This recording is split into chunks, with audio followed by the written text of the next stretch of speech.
Okay, we're going to talk about kinematic sequencing. What is it? Why are we training it? Well, first of all, we're teaching it because it is the foundation of all physical movement in all of sports, and it certainly relates to the sport of bowling. And it's very, very important because we're trying to use a heavy object. When we get all of the sequencing right, the timing of all of this right, that ball doesn't feel so heavy. But to teach it, what I want to do is teach you how to maximize the kinematic sequence, to understand what the maximum potential of the kinematic sequencing is, and then you get to decide how much of it you want to use. Now, trying to keep this as simple as we possibly can, I want you to focus on the ball side. Since I'm right-handed, I'm going to turn this way. And I'm going to put this down, and I think you'll still be able to hear me just fine. So I'm putting this down on the ground, hoping that you can still hear me just fine. Now, it's very important to understand that in all sports, power comes from the ground, and how effective we are in transferring the power of the ground through the body all the way to the release is the focus. And if we think of each one of the body's joints, starting from the ground, coming up through the body, all the way through the hand, then we can kind of understand that as links in the chain. With the first link being the contact to the ground and the ankle. Obviously, there's some flexible movement in the foot as well. Being solid to the ground increases the power dramatically. So it's an important part to understand the importance of how locked in or secure you are to the ground. Then we just move up, ankle, knee, hip, get up into the spine. We get up into the shoulder, down through the elbow, to the wrist, through the hand. We think of the thumb and the fingers as being the last of the links of the chain. So how do we teach that? How do I do it without words?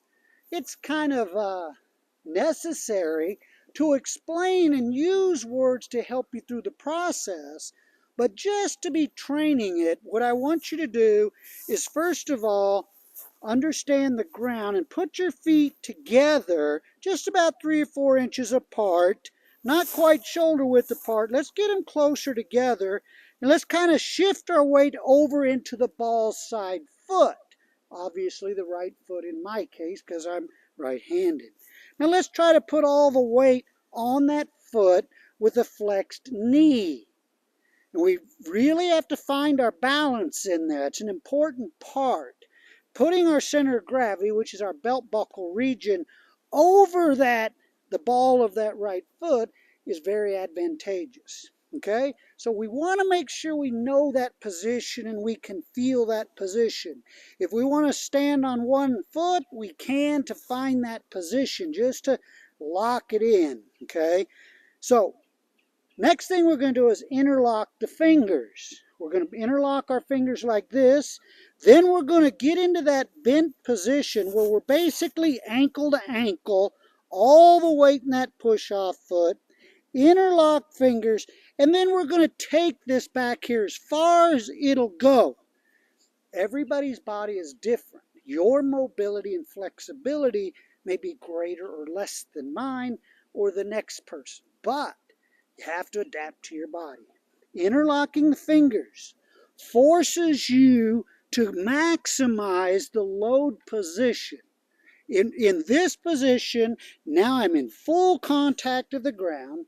I've got flex in my knee, all the way in through here. I've got rotation in my hip.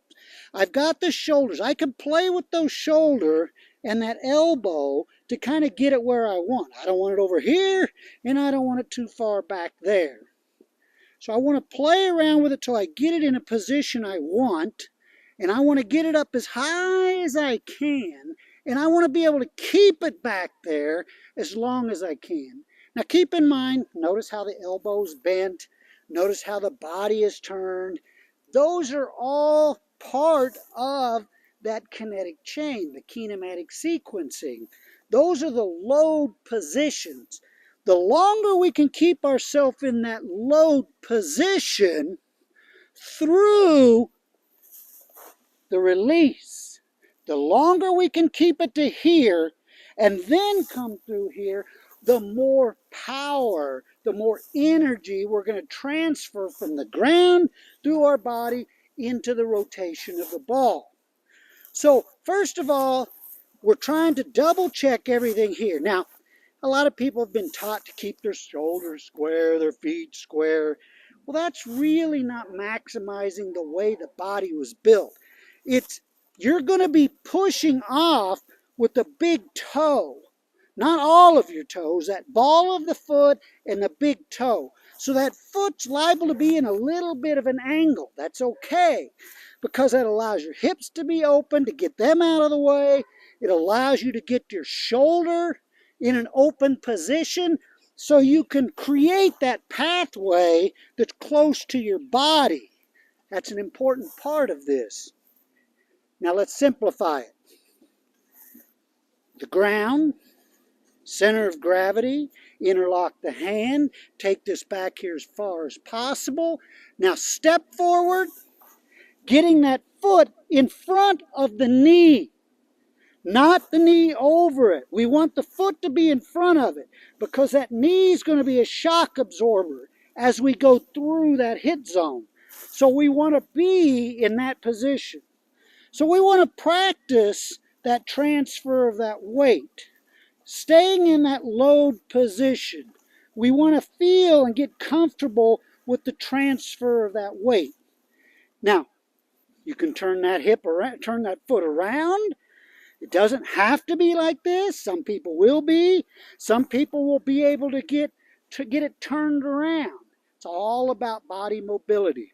Whatever your comfort zone is, where you can transfer that weight, staying in that load position. And we want to put it all together.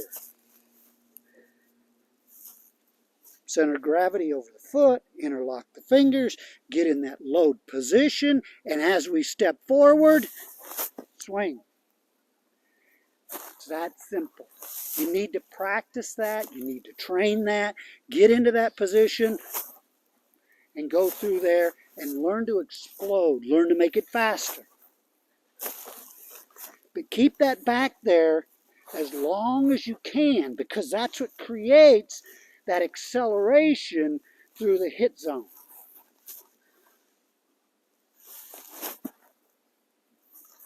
That is using all of the kinematic sequence. Give that a shot, train that at home, take it to the bowling center, use as much of it as you want. Have a good day.